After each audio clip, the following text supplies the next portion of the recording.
바울이 자기의 관례대로 그들에게로 들어가서 새 안식일에 성경을 가지고 강론하며 뜻을 풀어 그리스도가 해를 받고 죽은 자 가운데서 다시 살아나야 할 것을 증언하고 이르되 내가 너희에게 전하는 이 예수가 곧 그리스도라 하니 그중 어떤 한 사람 곧 경건한 헬라인의 큰 무리와 적지 않은 귀부인도 권함을 받고 바울과 실라를 따르나 그러나 유대인들은 시기하여 저자의 어떠한 불량한 사람들을 데리고 때를 지어 성을 소동하게 하여 야손의 집에 침입하여 그들을 백성에게 끌어내려고 찾았으나 발견하지 못하며 야손과 몇 형제들을 끌고 읍장들 앞에 가서 소리질러 이르되 천하를 어지럽게 하던 이 사람들이 여기도 이르매 야손이 그를 맞아들였도다. 이 사람들이 다 가이사의 명을 거역하여 말하되 다른 임금 곧 예수라 하는 이가 있다 하더이다 하니 무리와 읍장들이 이 말을 듣고 소동하여 야손과 그 나머지 사람들에게 보석금을 받고 놓아주니라. 자, 오늘 제가 좀 붙들고 싶은 문장, 단어 하나는요, 다른 게 아니라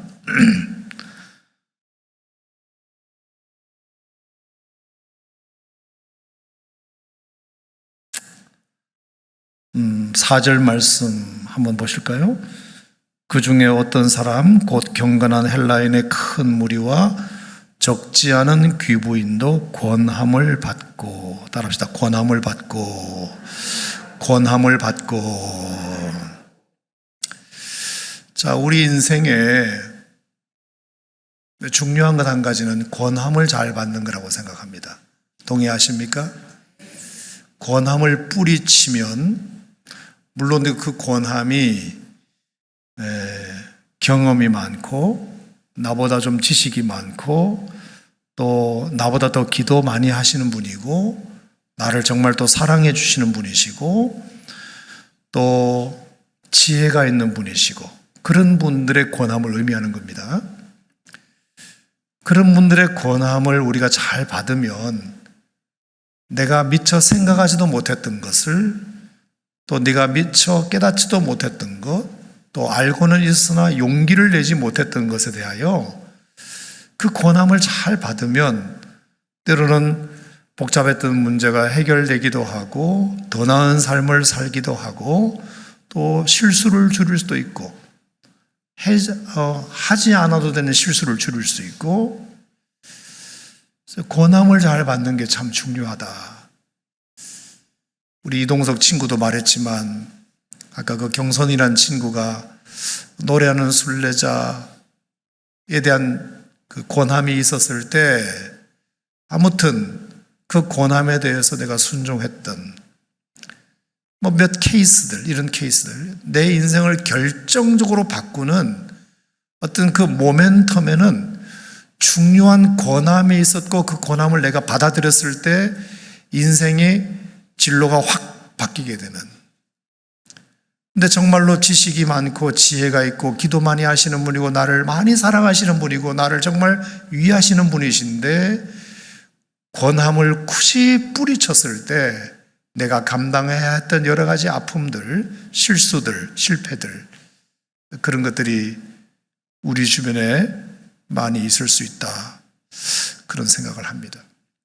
여러분 창세기 19장에 보면 소돔과 고모라가 멸망할 때 두 천사가 미리 와가지고 이 성 망할 거니까 빨리 떠나라 이렇게 권합니다. 빨리 떠나라. 그 롯의 두 딸들이 있었는데 딸들도 떠나라. 근데 이제 그 딸들의 예비 사위들이 있었어요. 근데 그 사위들도 어쨌든 그래도 이 집에 또 이제 장가를 올 거기 때문에 사위가 될 사람들이기 때문에 내가 천사로부터 음성을 들었다. 내가 권함을 받았다. 지금 이렇게 도시가 화려하게 보이지만 하나님께서 곧 불과 유황을 내려가지고 이 성을 망하게 된다고 하더라. 그 천사의 말이 하나님 말씀으로 나는 들린다. 우리 떠나야 되겠다. 그랬을 때 그 사위들이 농담으로 여겼다 이렇게 되어 있습니다. 농담으로 여겼다. 그 권함을 듣지 않았습니다. 그래서 불과 함께 망했습니다. 그리고 자기 부인과 딸들이 떠나는데 절대로 뒤를 돌아보지 말라고 권했습니다. 근데 그 부인이 뒤를 돌아봄으로 그 권함을 받지 않고 소금 기둥이 됐습니다. 누가복음 3장에 보면 그 침례 요한의 사역에 대해서 나오는데 정말로 예수님이라는 소리까지 들을 정도로 많은 사람들이 그 침례 요한에 대하여 우러러봤습니다. 정말로 저분이 그리스도가 아니냐라고 할 정도로 얼마나 많은 사람들이 그 고난에 회개하고 새 삶을 찾았는지 모릅니다. 근데 그 중에 하나 고난을 받지 않은 사람 분봉왕 헤롯이라고 있습니다. 정확하게 말하면 헤롯 안디바인데 그 사람에게 이복 동생이 있었습니다. 헤롯 빌립이라고요. 그 헤롯 빌립의 부인이 헤로디아입니다. 헤로디아와 헤롯 빌립이 20년을 살았습니다. 이미 부부관계를 20년 했습니다. 어쨌든 그런데 그 헤로디아가 너무 마음에 들었던지 예뻤던지 그 이복 동생의 부인을 자기가 뺏고 싶었습니다. 그래서 헤롯 안디바가 결국에 그 헤로디아를 자기 부인으로 뺏어왔습니다. 침례 요한이 그거 하지 마라 그랬습니다. 그건 절대로 안 되는 일이다. 남의 부인, 특히 이복 동생의 부인을 뺏는 것은 그건 안 되는 일이다. 십계명 어기는 일이다. 권했습니다. 근데 듣지 않았습니다. 헤롯이. 여러분, 권함을 받은 사람과 권함을 받지 않은 사람의 차이는 극명합니다. 특히 성경에 기록된 이해는 너무나 극명합니다. 너무나 극명해요. 나만 장군이 문둥병이 있었을 때 아무리 갑옷으로 가려도 이게 더 이상 가려지지 않는 아픔이 있었을 때 결정적으로 그가 나을 수 있었던 것은 여종의 권함이 있었습니다. 이스라엘에서 계집종 하나를 전쟁에서 잡아왔는데 그 계집종이 자기 장군님이 그렇다는 소식을 듣고 사모님께 얘기해가지고 우리 이스라엘에 가면 엘리사라는 선지자님이 계신데 그분에게 기도받으면 우리 장군님의 병이 나을 것 같은데 지배 국가의 장군이 피지배 국가의 엘리사를 만난다는 것은 정말로 자존심 상하는 일입니다. 그런데 결정적으로 그가 권함을 받고 왕의 친서를 가지고 엘리사에게 갑니다. 근데 또 난관이 있었습니다. 엘리사를 만날 줄 알았더니 엘리사는 안 나오고 게하시라는 종이 나와가지고 요단강에 7번 목욕하고 가라는 권함을 받습니다. 그때 약간 빈정이 상했습니다. 자존심이 많이 상했습니다. 아니 내가 그 먼 나라에서 자존심 내려놓고 여기까지 왔는데 어떻게 엘리사라는 사람은 한 사람도 보이지도 않고 아예 나와보지도 않고 종을 보내서 그것도 무슨 약을 주는 것이 아니라 처방 주는 것이 아니라 요단강에서 7번 목욕이나 하고 가라고? 야, 집으로 돌아가자. 내가 목욕으로 나을 것 같았으면 차라리 우리나라에 더 좋은 강이 더 많아. 그 고난을 듣지 않고 큰일 날 뻔했습니다. 그런데 마침 그 신하 중에 하나가 장군님, 여기까지 오신 이유가 장군님의 병을 낫기 위해서 온 것 아닙니까? 장군님 우리나라에서 별짓을 다 해봤는데도 안 낫지 않습니까? 기분은 상하시지만 마지막 속는 셈 치고 믿져야 본전이니까 그 말은 없지만 어쨌든 간에 하라는 대로 한번 해봅시다. 뭔가 뜻이 있을 겁니다.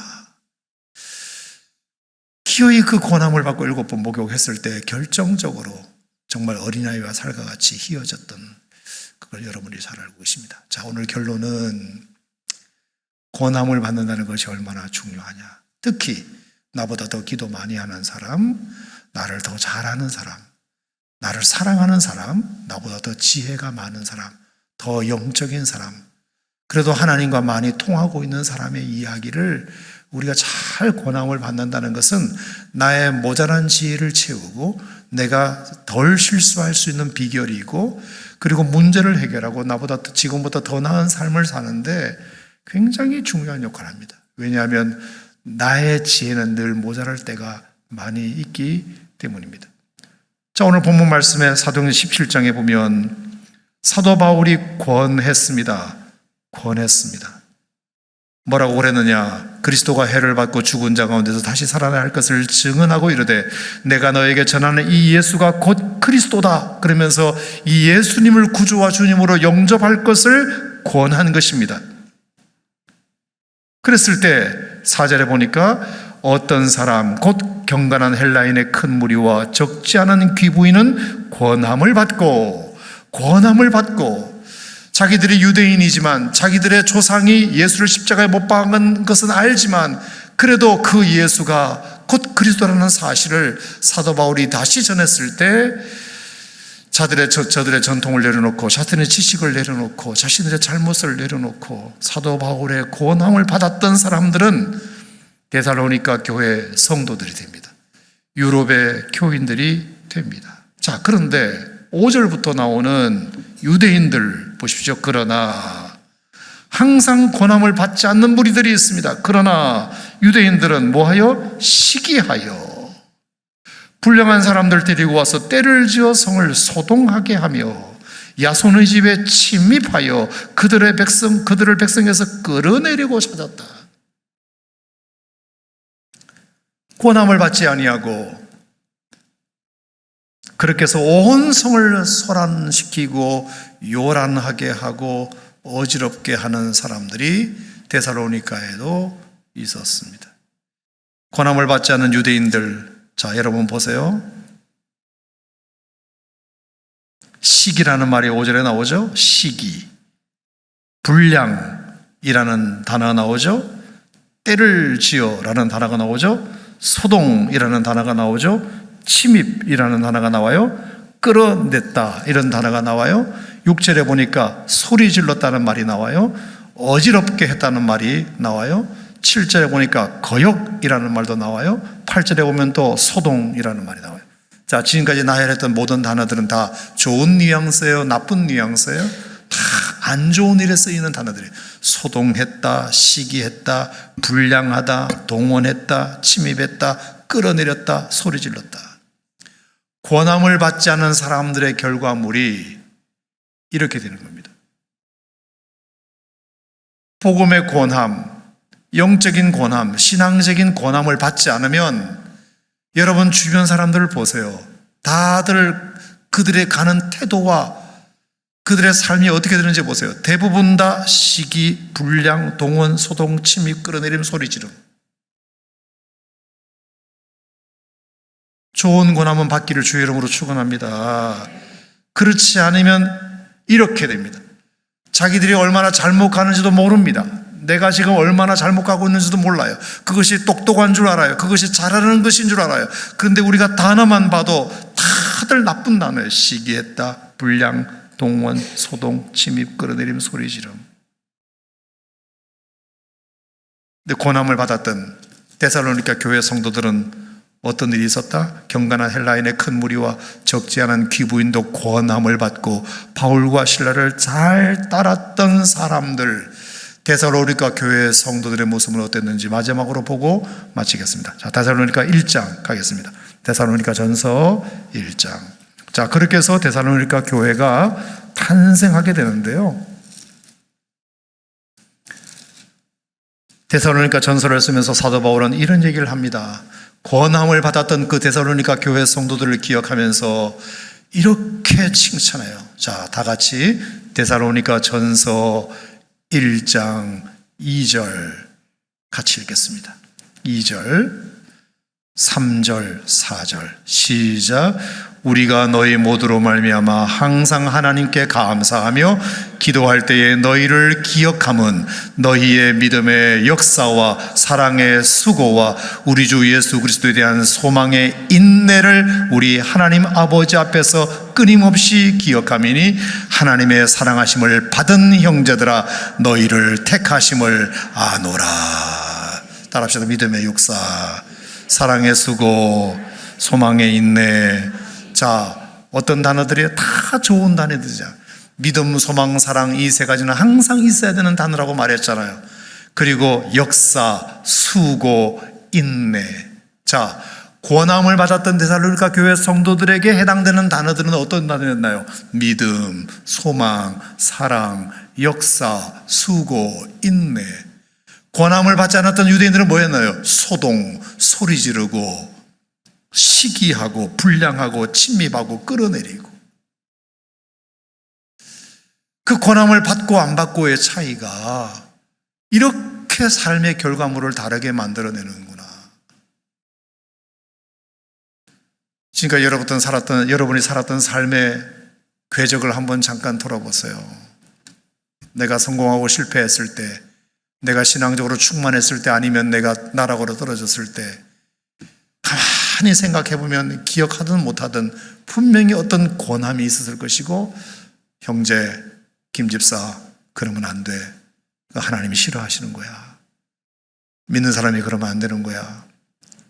박집사, 이집사, 그렇게 하지 마. 하나님이 정말 원하시는 일이 아니야. 근데 그 고난을 그제라도 받아들이면 믿음, 소망, 사랑, 역사, 수고, 인내, 이것이 그들의 삶의 단어가 될 텐데, 자기가 하고 싶은 대로 결국에 뛰쳐나가면, 고난을 뿌리치면 시기, 질투, 원망, 소리지름, 분냄, 실패, 좌절, 상처, 어두움, 마귀, 이런 단어들이 결국에 나에게 붙어버리는 단어가 될 수 있어요. 여러분, 결국 우리가 충성되다는 말은 헬라어로 페이도라는 단어를 쓰는데요, 그게 설득되다는 뜻이 있어요. 설득되다. 하나님께 설득되는 거죠. 내가 안 하려고 버텼지만 그래도 오늘 내가 목사님이 말씀하시니까, 그래도 오늘 내가 예배 시간에 하나님 말씀을 들으니까, 저 말씀은 내가 지금 이렇게 갈피를 잡지 못하고 있는 나를 위해서 하나님이 주신 말씀이라고 생각하고, 비록 대중을 향하여 선포한 메시지지만 오늘 특별히 저 말씀은 나를 위하여 목사님이 준비하신 말씀이라고 개인적 권함으로 받아들이고, 예배 전과 예배 후에 태도를 바꾸면 그 사람은 살지만, 그건 그냥 하는 소리겠거니 생각하고, 예배 전과 예배 후가 하나도 달라지는 것이 없으면 자기도 모르게 계속 그 길을 가약하고 마는, 다른 사람들이 볼 때는 그게 다 보여. 다 보이는데 본인만 모르는 그런 길을 그냥 가는 겁니다. 저는 데살로니가 교회 오늘 이 말씀을 듣고 또 이동석 집사의 얘기를 들으면서 우리가 참 나보다 앞서가는, 나보다 믿음이 좋은 일, 선한 일을 권면하는 사람의 권함을 잘 받고, 중요한 것은 성령의 권함을 잘 받고 말씀의 권함을 잘 받고, 우리가 그게 내 영혼이 살고 내 육체가 살고 내 삶이 살아가는 거구나. 그러면 성공한다.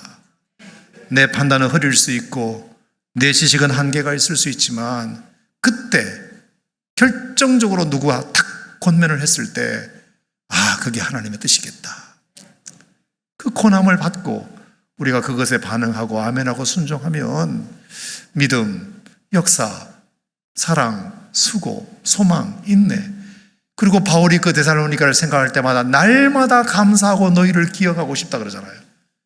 너희를 생각할 때마다 너무 고맙고, 내가 너희를 기억할 때마다 나는 너무 고맙고 감사한 것밖에 없다.